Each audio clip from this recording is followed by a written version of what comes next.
नमस्कार दोस्तों, मैं पंडित ठकरेश पचौरी आज पुनः उपस्थित हुआ हूं आप सभी के समक्ष अपने इस चैनल एस्ट्रोलॉजर ठकरेश पचौरी पर। मित्रों, सर्वप्रथम मैं आप सभी मित्रों का, अपने सभी चाहने वालों का और अपने ऐसे नवीन मित्रों का जो इस वीडियो के माध्यम से अभी अभी मुझसे जुड़ेंगे, उन सभी मित्रों का मैं हार्दिक अभिनंदन करता हूं अपने इस चैनल एस्ट्रोलॉजर ठकरेश पचौरी पर। आज मित्रों, मैं बहुत ही एक विशेष जानकारी के लेकर आप सभी के समक्ष उपस्थित हुआ हूं और उस जानकारी का नाम है मित्रों, ग्रोइंग एज, यानी बढ़ती हुई उम्र में अपने बच्चों की देखभाल माता पिता कैसे करें।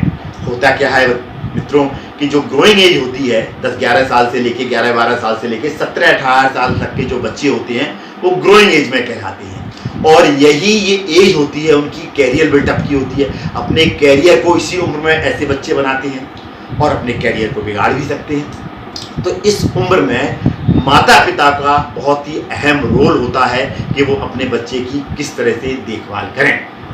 तो इन सभी विषयों पर मित्रों हम चर्चा करने वाले हैं।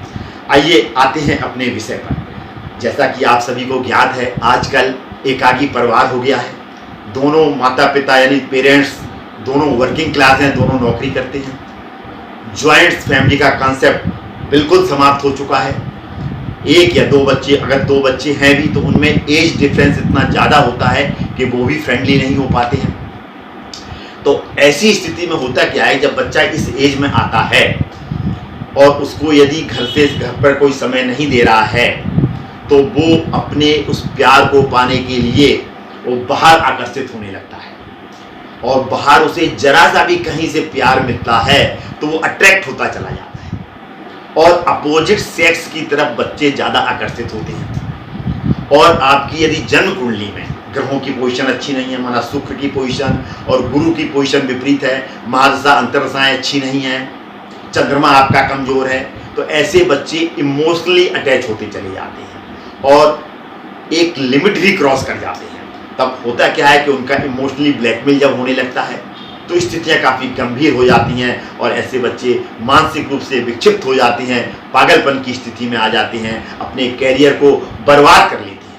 ये मैंने अपने ज्योतिषी जीवन का अनुभव मैं आपके साथ में शेयर कर रहा हूँ, क्योंकि मेरे पास केसेस आते हैं और मैं उन्हीं केसेस को आप सभी को अपने इस चैनल के माध्यम से वही सब चीज़ें शेयर करता हूँ जो मैंने अपने ज्योतिषी जीवन में अभी तक अनुभव किया है। तो ऐसी स्थिति में बच्चे फिर जब अपने मार्ग से हट जाते हैं तो कभी कभी होता क्या है, कुछ बच्चे तो इन सब चीज़ों से उभर कर बाहर आ जाते हैं जिनकी प्लेनेटरी पोजीशन स्ट्रांग होती है। कुछ बच्चे, क्या ज़्यादातर बच्चे ऐसी पोजीशन से उभर कर बाहर नहीं आ पाते हैं और अपने कैरियर को बर्बाद, क्या अपने लाइफ को भी बर्बाद कर लेते हैं। तो इसमें माता पिता का क्या अहम रोल है, इस पर हम चर्चा करने वाले हैं। इस एज पर माता पिता को अपने बच्चे का विशेष ध्यान रखना है। सर्वप्रथम उनको क्या करना है कि बच्चे को समय अवश्य देना है। यदि आप वर्किंग हैं तो ऑफिस से आने के बाद ये नियम बना लीजिए कि 1 घंटे का समय प्रतिदिन हम अपने बच्चे को देंगे और उस 1 घंटे में आप क्या डिस्कशन करेंगे, उसके फ्रेंडली बिहेवियर करेंगे। हाँ, आज क्या हुआ स्कूल में, किससे किससे बात हुई, मैडम ने क्या कहा, क्या तुमको होमवर्क मिला है, एग्जाम तुम्हारे कब से होने वाले हैं, रिजल्ट तुम्हारे कैसे आए। और रिजल्ट जब अच्छे ना आए तो उनको डांटिए नहीं, बच्चे को बहुत ही प्यार से टैकल करना होता है। यदि आप बच्चे को डराएंगे तो बच्चा आपके साथ कोई चीज़ शेयर नहीं करेगा। ये मैं आपसे बताता हूँ, बच्चे के साथ जब तक आप फ्रेंडली नहीं होंगे तब तक वो आपको कोई चीज़ें शेयर नहीं करेगा। तो इस तरह से उसके साथ वार्तालाप करिए, उसकी कंपनी का भी विशेष ध्यान रखिए, उसके जो मित्रगण हैं, उसका जो फ्रेंड सर्कल है, उनसे भी कांटेक्ट करते रहिए बीच बीच में फ़ोन से। जब बच्चे आएँ या आप उनके यहाँ जाएँ तो थोड़ा बहुत कांटेक्ट उनसे भी रखिए। और आजकल आपको पता है कि हर बच्चे के पास मोबाइल है, क्योंकि अब तो मोबाइल पर पढ़ाई भी होने लगी है, तो इससे तो आप अपने बच्चे को बचा नहीं सकते हैं। तो उस बच्चे के मोबाइल का भी आप बीच बीच में निरीक्षण करते रहिए कि वो किस किस से बात कर रहा है, कौन कौन उसके फ्रेंड्स हैं, कहाँ कहाँ उसकी वार्तालाप हो रही है। इन सब चीज़ों का भी ध्यान आपको रखना है। और मैं आपसे ये वायदा करता हूँ मित्रों कि यदि आप अपने बच्चे के साथ, दोनों में पेरेंट्स में से माता पिता कोई भी एक व्यक्ति बच्चे को समय जरूर दे। और मैं आपसे वायदा करता हूँ यदि आप बच्चे के साथ में फ्रेंडली हो जाएंगे तो वो बच्चा है हर चीज़ आपके साथ में शेयर करेगा। ये भी मेरा अनुभव है, लोग आके बताते हैं, इसलिए मैं आपके साथ ये चीज़ें शेयर कर रहा हूँ। और दूसरा काम ये करिए कि इस एज पर यदि बच्चे का बिहेवियर थोड़ा सा भी आप चेंज देखते हैं, और वैसे भी इस एज पर क्योंकि जो एस्ट्रोलॉजी है ये भी मित्रों एक साइंस है, ये भी एक मेडिकल की तरह काम करता है। तो जरूर जिस तरह से आप अपने बच्चे का ध्यान रखते हैं, मेडिकली चेकअप वगैरह कराते रहती हैं, इसी तरीके से आप इस एज पर जब बच्चा आता है तो एक बार उसका एस्ट्रोलॉजिकली एग्जामिनेशन भी करा लीजिए। किसी अच्छे ज्योतिषाचार्य के पास जाइए, उसकी जन्म कुंडली दिखाइए और देखिए ग्रहों की क्या पोजीशन है। तो वो एस्ट्रोलॉजर क्या करेगा कि कुछ ऐसे उपाय बताएगा जिससे उसका डाइवर्जन ना हो और उस बच्चे की काउंसलिंग प्लेनेटरी कंडीशन है, ग्रहों के हिसाब से उस बच्चे की काउंसलिंग करेगा। क्योंकि होता क्या है कि जब आप कोई चीज़ अपने बच्चे को समझाएंगे तो बच्चा इतनी अच्छी तरह से नहीं समझ पाएगा, क्योंकि ये नेचुरल है कि दूसरों की बात बच्चे की समझ में ज़्यादा आती है, अपनों की बात समझ में नहीं आती है।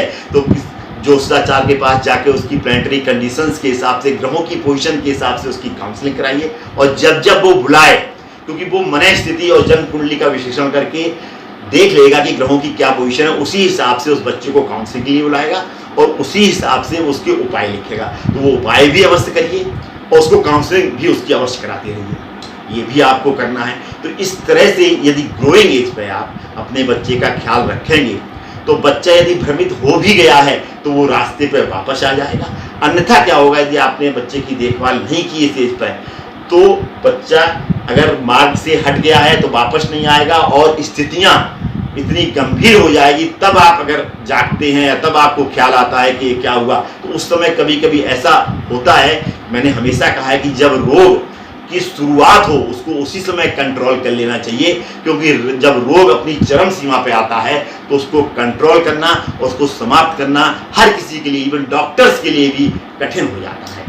तो इस तरह से अपने बच्चों का यदि आप देखभाल रखेंगे तो आने वाले समय में आप अपने बच्चे का भविष्य संभाल लेंगे, वो कैरियर अपना बना लेगा। अन्यथा उसका कैरियर तो चौपट होगा ही होगा, उसकी लाइफ भी मित्रों कभी कभी डिस्ट्रॉय हो जाती है, समाप्त हो जाती है और आपका जीवन भी नरक में हो जाता है। कैसा लगा मित्रों आपको ये मेरा एपिसोड? यदि अच्छा लगा तो मैं हमेशा कहता हूँ कि मैं अपना काम कर देता हूँ, आगे का काम मित्रों आप सभी का है कि आप मेरी वाणी को कितना दूर तक ले जा सकते हैं। क्योंकि यदि मेरे किसी भी एपिसोड से किसी एक व्यक्ति को भी फायदा होता है तो ये मेरे लिए बहुत बड़े सौभाग्य की बात है मित्रों। तो आपको अब अपना काम करना है और यदि आपने अभी तक मेरा ये चैनल सब्सक्राइब नहीं किया है तो इसको सब्सक्राइब करना ना भूलिए, बेल आइकॉन को भी प्रेस कराइए, बेल आइकॉन को भी प्रेस करिए ताकि आपको सर्वप्रथम मेरे एपिसोड्स का नोटिफिकेशन मिलता रहे और अपने जानने वालों से, अपने रिश्तेदारों से और अपनों से मेरे इस चैनल को भी सब्सक्राइब कराइए। आज मैं अपनी चर्चा को यहीं पे विराम देता हूं और यदि आप मुझसे पर्सनली मिलना चाहते हैं, अपनी जन्म कुंडली का विश्लेषण कराना चाहते हैं तो इसकी पूरी जानकारी मित्रों मेरे डिस्क्रिप्शन बॉक्स में दी गई है। आज मैं अपने इस विषय को यहीं पर समाप्त करता हूं। पुनः मुलाकात होगी किसी नई चर्चा, किसी नई समस्या और उसके समाधान के साथ में। तब तक मित्रों देखते रहिए मेरा ये चैनल एस्ट्रोलॉजर ठकप्रेस पचौरी। धन्यवाद मित्रों आप सभी को अपना बहुमूल्य समय देने के लिए और मेरा ये एपिसोड देखने के लिए बहुत बहुत धन्यवाद।